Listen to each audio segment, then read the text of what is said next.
네, 안녕하세요. 펀드메딕입니다. 네, 금리 급등, 테이퍼링, 뭐 이런 악재들이 많고 또 중국의 헝다 사태를 비롯해서 뭐 테크들 규제, 심지어 뭐 석탄 수입이 안 돼서 전기가 끊기고 등등 굉장히 좀 시장이 어수선한 상황에도 불구하고 놀라운 방어력을 보여주는 펀드가 있어요. 바로 TIF라고 불리우는 타겟 인컴 펀드라는 게 있습니다.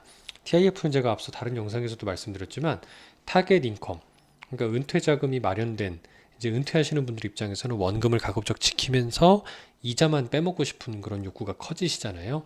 근데 이자만 빼먹기에는 지금 시중은행 뭐 정기예금이 저축은행으로 가야 2%가 좀 넘지, 그것도 예금자 보호 고려하면 5천만 원까지밖에 안 되잖아요. 그래서 좀 그런 부분들에 있어 조금 더 높은 기대 수익을 가지신 분들, 한 연간 한 4% 정도 빼먹으면서 꾸준히 10년, 20년 원금이 좀 지켜질 수 있는 수준으로 운영이 된다면 얼마나 좋겠어요. 그렇죠? 그래서 그런 부분에서 타겟 인컴이라는 얘기는 연 목표하는 수익률을 거두기 위해서 주식과 채권, 부동산 등 다양한 자산에 분산 투자를 한다는 얘기인데, 그 자산들의 원천이 주로 인컴에 초점이 맞춰 있다는 거예요. 예를 들어 주식 같으면 배당을 많이 주는 배당주에 포커스가 돼 있을 거고, 채권도 일드라고 하는 또는 그 이자 수익이 좀 높은 그런 채권들에 많이 투자할 거고요. 부동산은 말할 것도 없죠. 제가 좋아하는 리츠 같은 부분도 포함이 될 겁니다. 이런 것들을 적절히 섞어서 주로 TIF는 은퇴자분들을 위한 그 리스크 제어를 위해서 대략 위험자산, 주식 비중 등을 한 최대 40%를 넘지 않도록 이렇게 가이드라인을 맞춰서 운영하는 경우들이 많습니다. 그래서 이런 TIF가 최근 장이 얼마나 소리 없이 강한 모습을 보여주고 있는지 아마 아는 분들은 아름아름 많이 투자를 하고 계시고, 저도 최근에 상담 드릴 때 꼭 이걸 섞어서 많이 말씀드리고 있거든요. 그래서 은퇴자분들 꼭 주목해 주시면 좋겠고, 그래도 나는 펀드 안 해보고 불안하다 싶으신 분들은요, 기존 정기예금하고 반반이든 또는 정기예금 70% 넣고요, TIF를 한 30%만 넣고 한 1년 정도 비교를 해보세요. 그러면 그리고 나서 점점 비중을 늘리셔도 되겠다 생각이 듭니다. 자, 이제 올해 연초 후 TIF랑 주요국 지수 성과를 한번 비교해 볼게요.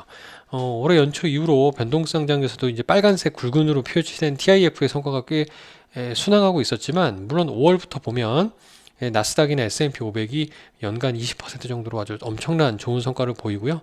TIF는 상대적으로 한 6%대 수익을 내고 있었어요. 그렇죠. 이 모습이 커 보이지만 반면에 잘못 선택했다면 코스피나 홍콩 H 같은 경우는 이 맥없이 좀 하락하는 모습들이 크게 나타났죠. 이게 이제 올해 연초 후의 모습이었어요. 최근 한 3개월 정도로만 좀 시야를 좁혀볼까요? 최근 3개월 모습, 빨간색이 TIF입니다. 3개월 동안 1%도 못 냈다라는 게 좀 안 좋을 수는 있지만, 나스닥이나 S&P 500 어때요? 최근 3개월 만에 투자하셨다면 다 수익이 내려왔어요. 그러니까 비슷비슷하죠.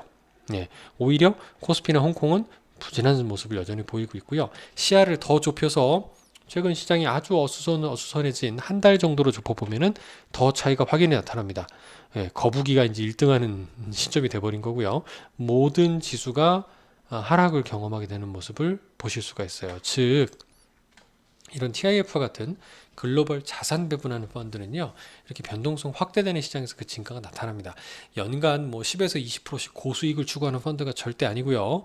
아까 말씀드린 타겟 인컴에 맞춰서 적정한 수익률, 아마 그게 딱 4%라고 말하기는 좀 조심스러운 게 있지만, 한 그 정도 레벨로 안정적으로 운영하는 데 있어서는 요만한 상품이 좀 없다라는 생각이 좀 들어요. 네, 그래서 은퇴하시는 분들 TIF 꼭 한번 관심 가지시면 좋겠습니다. 감사합니다.